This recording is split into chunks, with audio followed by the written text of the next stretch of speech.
इस तरीके भारत दक्षिण एशिया में स्थित भारतीय उपमहाद्वीप की बात करें दोस्तों तो उसमें आ जाएंगे पाकिस्तान, भारत, नेपाल, भूटान एवं बांग्लादेश। इसका सबसे बड़ा देश है। कहने का मतलब है दोस्तों कि भारत जो है वो दक्षिण एशिया में है और दक्षिण एशिया में जो भारतीय उपमहाद्वीप हैं, भारतीय उपमहाद्वीप के अंतर्गत पाकिस्तान, भारत, नेपाल, भूटान और बांग्लादेश आते हैं। इन सभी देशों में भारत जो है वो सबसे बड़ा देश है। इसके बाद में अगला पॉइंट है कि इसका नाम अर्थात भारत का प्राचीन नाम जो है वो आर्यावर्त एवं जम्बूद्वीप है।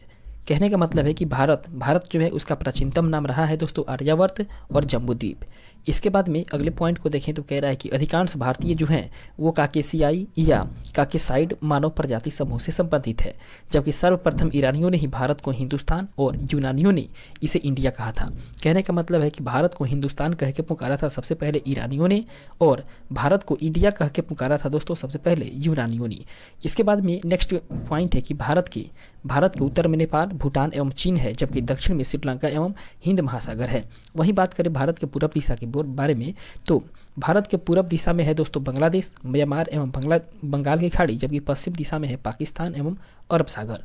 इसके बाद में अगला पॉइंट है कि भारत जो है वो एकमात्र ऐसा देश है जिसके नाम पर किसी महासागर अर्थात हिंद महासागर का नामकरण किया गया है। अगला क्वेश्चन है कि हिंद महासागर जो है वो हिंद महासागर को शांत क्षेत्र एवं 7 समुद्रों की कुंजी कहा जाता है। दोस्तों हिंद महासागर का अन्य नाम रत्नाकर भी है। इसके बाद में अगला पॉइंट है कि हिंद महासागर का पश्चिमी भाग जो है वो अरब सागर एवं पूर्वी भाग जो है वो बंगाल की खाड़ी कहलाता है। दोस्तों हिंद महासागर जो है इसके 2 भाग हैं। हिंद महासागर का जो पश्चिमी भाग है वह अरब सागर कहलाता है, जबकि पूर्वी भाग को दोस्तों हम लोग बंगाल की खाड़ी कहते हैं। इसका बाद भी अगला पॉइंट है, कह रहा है कि भारत में समुद्र तल से औसत ऊंचाई चेन्नई के समुद्र तट से मापी जाती है और भारत में सर्वाधिक पूर्वी राज्य जो है वो अरुणाचल प्रदेश है, जबकि पश्चिमी राज्य की बात करें तो वे गुजरात है और सबसे उत्तरी राज्य दोस्तों हिमाचल प्रदेश, जबकि भारत का सबसे दक्षिणतम राज्य है तमिलनाडु। इसके बाद में अगला पॉइंट है कि देश के केंद्र शासित प्रदेशों में सर्वाधिक उत्तरी भाग में लद्दाख है तथा दक्षिणी भाग में केंद्र शासित प्रदेश की बात करें तो वे हैं अंडमान और निकोबार द्वीप समूह। जबकि भारत की मुख्य भूमि जो है वो 8 डिग्री 4 मिनट और 37 डिग्री 6 मिनट उत्तरी अक्षांश में, जबकि 68 डिग्री 7 मिनट और 97 डिग्री 25 मिनट पूर्वी देशांतर के बीच में ही स्थित है। दोस्तों संपूर्ण भारत के अक्षांशीय विस्तार की बात करें तो संपूर्ण भारत का जो अक्षांशीय विस्तार है वो 6 डिग्री 4 मिनट से लेकर के 37 डिग्री 6 मिनट उत्तरी अक्षांश के बीच में ही है और इसके अक्षांशीय और देशांतरीय विस्तार में अंतर की बात करें तो भारत के अक्षांशीय और देशांतरीय विस्तार में 30 डिग्री का अंतर पाया जाता है। जबकि कर्क रेखा की बात करें दोस्तों तो कर्क रेखा जो है वो भारत को 2 भागों में बराबर विभाजित करती है, या कहा जाए तो कर्क रेखा जो है वो भारत के बीचों बीच से होकर निकलती है, जो कि भारत को 2 बराबर भागों में विभाजित कर देती है और ये निकलती है दोस्तों 23 डिग्री 30 मिनट उत्तरी अक्षांश से। कर्क रेखा की बात करें दोस्तों तो कर्क रेखा जो है वो भारत के 8 राज्यों से होकर के गुजरती है और वे 8 राज्य के नाम हैं गुजरात, राजस्थान, मध्य प्रदेश, छत्तीसगढ़, झारखंड, पश्चिम बंगाल, त्रिपुरा और मिजोरम। इन्हीं 8 राज्यों से होकर के कर्क रेखा निकलती है, जबकि कर्क रेखा का सबसे अधिक भाग जो है वो मध्य प्रदेश में हुए और सबसे न्यूनतम भाग की बात करें तो कर्क रेखा जो है वो सबसे न्यूनतम भाग उसका पड़ता है राजस्थान में। इसके बाद में बात करें तो भारत का सबसे दक्षिणतम बिंदु जो है दोस्तों वो है इंदिरा पॉइंट, जो कि अंडमान निकोबार द्वीप समूह के ग्रेट निकोबार में 6 डिग्री 4 मिनट उत्तरी अक्षांश पर स्थित है, जबकि 82 डिग्री 30 मिनट पूर्वी देशांतर रेखा जो कि प्रयागराज के नैनी से होकर गुजरती है और उसको भारत का मानक समय रेखा कहा जाता है, जो कि ग्रीनविच माध्य समय से 5.5 घंटा आगे रहता है। दोस्तों भारत के पूर्वी तथा पश्चिमी सुदूर बिंदुओं के स्थानीय समय की बात करें तो उसमें 2 घंटा का अंतर होता है, जबकि 82 डिग्री 30 मिनट पूर्वी देशांतर रेखा में 5 राज्य आते हैं और वे 5 राज्य हैं दोस्तों उत्तर प्रदेश, मध्य प्रदेश, आंध्र प्रदेश, उड़ीसा और छत्तीसगढ़ से होकर ही ये गुजरता है। कहने का मतलब है कि 82 डिग्री पूर्वी देशांतर जो है वो भारत के 5 राज्यों से होकर ही गुजरता है और वह राज्य है उत्तर प्रदेश, मध्य प्रदेश, आंध्र प्रदेश, उड़ीसा और छत्तीसगढ़। इन्हीं 5 राज्यों से होकर के पूर्वी देशांतर गुजरता है। जबकि भारतीय मानक समय रेखा की बात करें तो भारतीय मानक समय रेखा एवं कर्क रेखा जो है वो छत्तीसगढ़ राज्य का जो सूरजपुर जिला है उसी में एक दूसरे को आपस में काटती है। दोस्तों प्रश्न अगर पूछ दे कि भारतीय मानक समय रेखा और कर्क रेखा एक दूसरे को किस जगह पे काटती है? तो दोस्तों भारतीय मानक समय रेखा और कर्क रेखा जो है वो छत्तीसगढ़ का राज्य जो है, छत्तीसगढ़ राज्य में एक जिला है सूरजपुर, उसी सूरजपुर में ही ये दोनों रेखाएं अर्थात भारतीय मानक समय रेखा और कर्क रेखा आपस में एक दूसरे को काट देती है। भारत की बात करें दोस्तों तो भारत में 9 तटीय राज्य हैं और वे 9 तटीय राज्य हैं दोस्तों गुजरात, महाराष्ट्र, गोवा, कर्नाटक, केरल, तमिलनाडु, उसके बाद आंध्र प्रदेश, उड़ीसा और पश्चिम बंगाल। ये 9 तटीय राज्य हैं जो कि भारत के तटीय राज्य हैं। इसके बाद में बात करें तो भारत के 16 ऐसे राज्य हैं तथा 2 केंद्र शासित प्रदेश ऐसे हैं जो कि अंतर्राष्ट्रीय स्थलीय सीमा से लगी हैं और जिसमें सबसे लंबी सीमा है दोस्तों पश्चिम बंगाल की।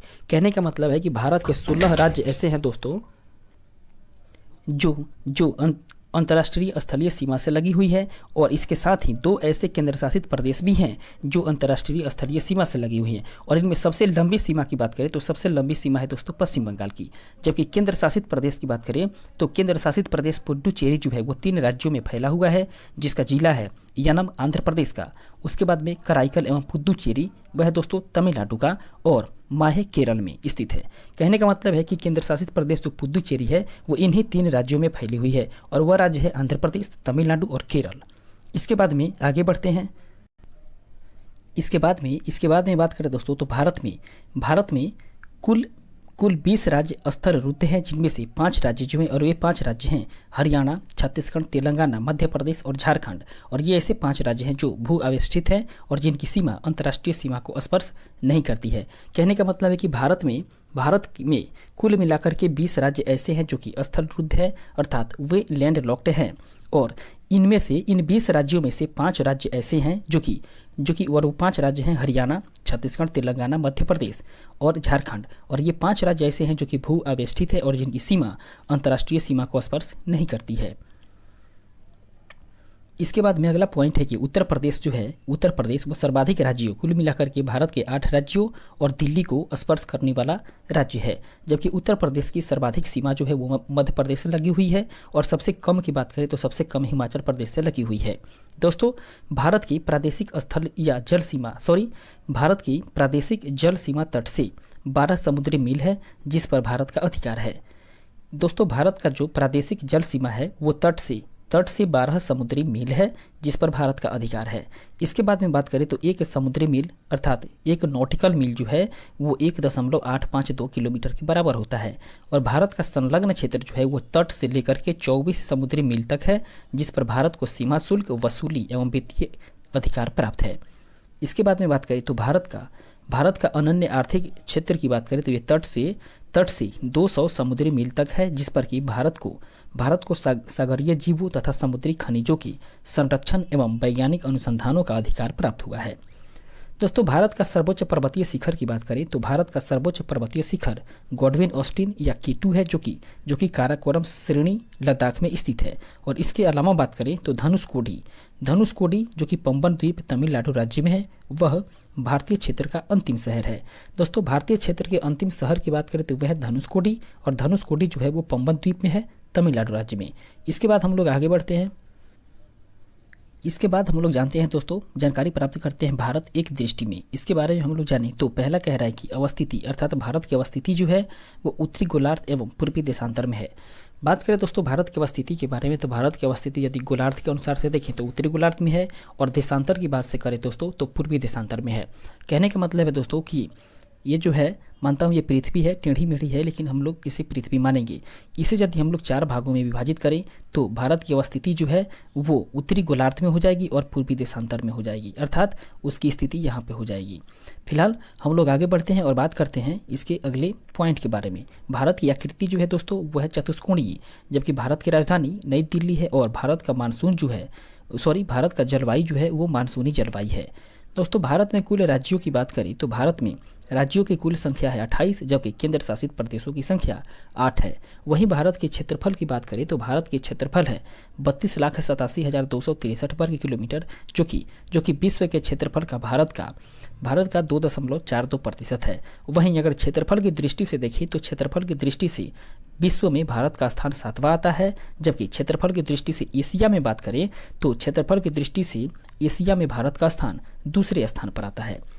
दोस्तों यहाँ पे एक दोनों बात को ध्यान में रखेंगे कि अगर क्षेत्रफल की दृष्टि से ही तुलना करें तो विश्व में भारत का स्थान 7वां आएगा और एशिया में क्षेत्रफल की दृष्टि से भारत का स्थान दूसरा आएगा। जबकि क्षेत्रफल के दृष्टिकोण से दोस्तों भारत से जो 6 अन्य बड़े देश हैं वे आ जाएंगे रूस, कनाडा, चीन, अमेरिका, ब्राज़ील और ऑस्ट्रेलिया। ये 6 देश हैं जो कि भारत से बड़े हैं और इसके बाद 7वां स्थान आता है दोस्तों भारत का। वहीं बात करें कि भारत में कौन सी भाषा बोली जाती है तो भारत में सबसे अधिक बोली जाने वाली भाषा है हिंदी और सबसे बड़ी जनजाति जो है वो है दोस्तों भील और दूसरे स्थान पर गोंड जनजाति है। वहीं भारत की अक्षांशीय स्थिति की बात करें तो भारत की अक्षांशीय स्थिति है दोस्तों 8 डिग्री 4 मिनट से लेकर के 37 डिग्री 6 मिनट उत्तरी अक्षांश। जबकि इसके देशांतरीय विस्तार की बात करें तो भारत के देशांतरीय विस्तार है 68 डिग्री 4 मिनट से लेकर के 97 डिग्री 25 डिग्री पूर्वी देशांतर। जबकि भारत के उत्तर से दक्षिण की ओर लंबाई की बात करें तो कहने का मतलब है भारत का जो आकृति है दोस्तों वो लगभग चतुष्कोणीय है। ये हम लोग मान लेते हैं यदि भारत है तो उत्तर से दक्षिण की ओर भारत की लंबाई हो जाएगी दोस्तों 3214 किलोमीटर और वहीं पूरब से पश्चिम की ओर लंबाई की बात करें तो यह जाएगी 2933 किलोमीटर की। जबकि भारत का सबसे जो पूर्वी बिंदु है दोस्तों अरुणाचल प्रदेश का किबिथू। जबकि पश्चिमी बिंदु है दोस्तों गुहारमोता या गौरमोता जो कि गुजरात का है। वहीं भारत के सबसे उत्तरी बिंदु की बात करें तो वह है लद्दाख में स्थित इंद्रकोल जो कि सियाचिन ग्लेशियर में काराकोरम दर्रे में मिलता है। और वहीं भारत के मुख्य भूमि का यदि दक्षिणतम बिंदु या दक्षिणी बिंदु की बात करें तो वह कन्याकुमारी या केप केमोरिन जो कि तमिलनाडु में है। इसके बाद में बात करें तो सबसे दक्षिणतम बिंदु की बात करें, यहाँ पे मुख्य भूमि की बात नहीं हो रही है बल्कि सबसे दक्षिणतम बिंदु की बात हो रही है तो वह है दोस्तों इंदिरा पॉइंट जिसका अन्य नाम है पिग्मिलियन पॉइंट या पार्सन पॉइंट। वहीं दक्षिणी बिंदु की बात करें दोस्तों तो दक्षिणी बिंदु भूमध्य रेखा से दूरी के आधार पर 876 किलोमीटर की है। और इसके अलावा भारत का जो कुल स्थलीय सीमा की लंबाई है उसकी बात करें तो भारत की कुल स्थलीय सीमा की लंबाई हो जाएगी 15,200 किलोमीटर की। जबकि मुख्य भूमि की तट की लंबाई है केवल 6100 किलोमीटर। दोस्तों इसके बाद में बात करें तो द्वीपों के सहित अर्थात जितने भी द्वीप है उन सभी के सहित यदि तटीय लंबाई की बात करें तो तटीय लंबाई हो जाएगी 7516.6 किलोमीटर। जबकि समुद्र तट से लगने वाले राज्यों की संख्या 9 है। कहने का मतलब है कि भारत देश के 9 ऐसे राज्य हैं जो कि समुद्र तट से लगे हुए हैं। और सबसे लंबी तट रेखा वाला राज्य की बात करें तो वह है दोस्तों गुजरात। और उसके बाद में सबसे छोटी तट रेखा वाला जो राज्य है वो है गोवा। इसके बाद में सबसे छोटी तट रेखा वाला केंद्र शासित प्रदेश की बात करें तो सबसे छोटी तट रेखा वाला केंद्र शासित प्रदेश है दोस्तों अंडमान एवं निकोबार द्वीप समूह। इसके साथ ही बात करें तो प्रायद्वीपीय भारत या भारत की दूसरी सर्वाधिक लंबी तट रेखा वाला राज्य की बात करें तो वह है आंध्र प्रदेश। इसके बाद में सर्वाधिक नगरीकृत राज्य है महाराष्ट्र जबकि न्यूनतम नगरीकृत वाला राज्य है हिमाचल प्रदेश। कहने का मतलब है कि महाराष्ट्र में सबसे अधिक नगर हैं या ये सबसे बड़ी शहरी नगर है महाराष्ट्र जबकि सबसे कम नगरीकृत राज्य जो है वह है हिमाचल प्रदेश। और सबसे अधिक वनों वाले राज्य या वनाच्छादित राज्य की बात करें तो वह है मध्य प्रदेश। अर्थात मध्य प्रदेश में सबसे अधिक वन वाले क्षेत्र पाए जाते हैं जबकि सबसे कम वनाच्छादित राज्य है दोस्तों हरियाणा। और हरियाणा सबसे कम वनाच्छादित राज्य होने की वजह से ही वहाँ पे अधिक कृषि भी होती है। इसके बाद बात करें तो भारत में सबसे अधिक वर्षा होती है दोस्तों मेघालय के मासिनराम में जबकि सबसे कम बारिश होती है लेह लद्दाख में। और भारत का सबसे ठंडा स्थान है दोस्तों लद्दाख का द्रास स्थान जबकि हिमालय से लगे हुए राज्यों की संख्या है 10। कहने का मतलब है कि भारत के 10 ऐसे राज्य हैं जो कि हिमालय से लगे हुए हैं। इसके बाद हम लोग आगे बढ़ेंगे और देखेंगे अगले टॉपिक को।